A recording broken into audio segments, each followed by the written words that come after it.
CM Yogi Adityanath क्या कुछ कह रहे हैं, सुनवाते हैं। कि देश आज जिस अमृत काल में प्रवेश कर प्रधानमंत्री मोदी जी की संकल्पनाओं के अनुसार विकसित भारत के निर्माण के जिस पवित्र अभियान के साथ जी जान से जुड़ा है, उसमें उत्तर प्रदेश की एक महत्वपूर्ण भूमिका है। देश की आजादी के आंदोलन के दौरान भी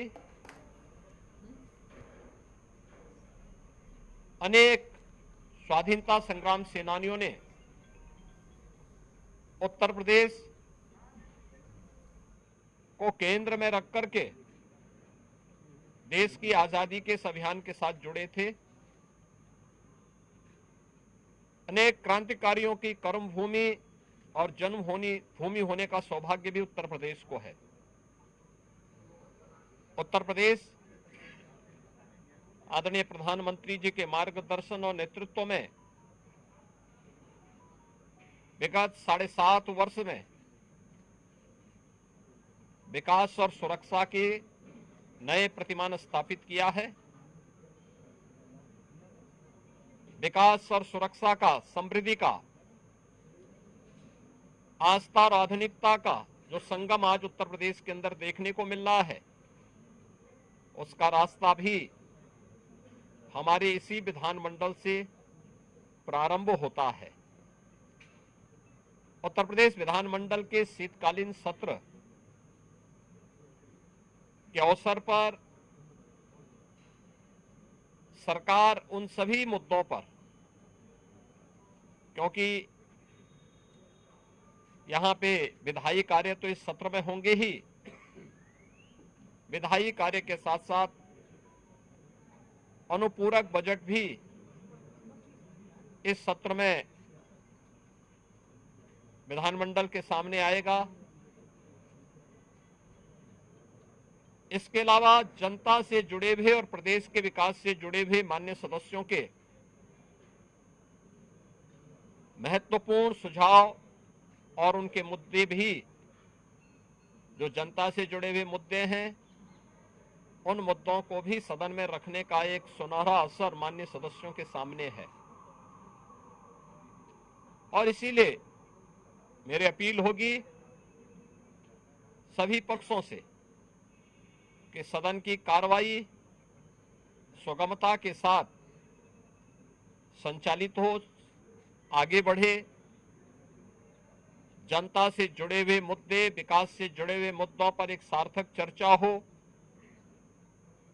$1 ट्रिलियन की इकोनॉमी को प्राप्त करने के लिए जिस एक बड़े अभियान को प्रदेश सरकार ने अपने हाथों में लिया है, उसे प्राप्त करने के इस पवित्र महायज्ञ में हम सब भी भागीदार बने, सभी पक्ष भागीदार बने। इस दृष्टि से सरकार सभी का सहयोग और समर्थन इसके लिए चाहती है। इसके साथ ही ये हमारे लिए गौरव का क्षण होगा जब 2025 में 13 जनवरी से 26 फरवरी के बीच में दुनिया का सबसे बड़ा आध्यात्मिक, सांस्कृतिक और सामाजिक समागम महाकुंभ प्रयागराज का भव्य दिव्य आयोजन प्रयागराज की पावन त्रिवेणी के पवित्र स्थल पर होने जा रहा है। इन सभी मुद्दों पर सरकार चर्चा करने के लिए सदन में तैयार है और मेरी अपने विपक्ष के साथियों से भी यही आग्रह होगा कि वे सदन में तैयारी के साथ आएं, इन मुद्दों पर चर्चा करें। हर उस मुद्दे पर जो प्रदेश के हित में, नौजवानों के हित में, किसानों के हित में, महिलाओं के हित में, प्रदेश की समृद्धि और सुरक्षा के हित में होगा, सरकार उन हर मुद्दे पर चर्चा करने को तैयार है। आवश्यकता एक सार्थक बहस का मंच हमारा विधानमंडल बने, इसमें सबके सहयोग की भी अपेक्षा हम लोग रखते हैं। मैं एक बार फिर से शीतकालीन सत्र में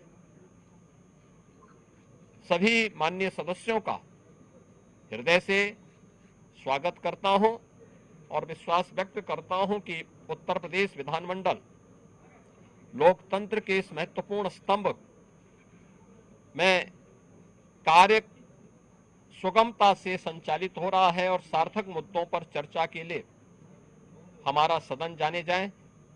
इस विश्वास के साथ मैं इस पूरे कार्यक्रम को सुगमता पूर्वक संचालन करने के लिए सबके सहयोग की भी हम लोग अपील करते हैं। धन्यवाद।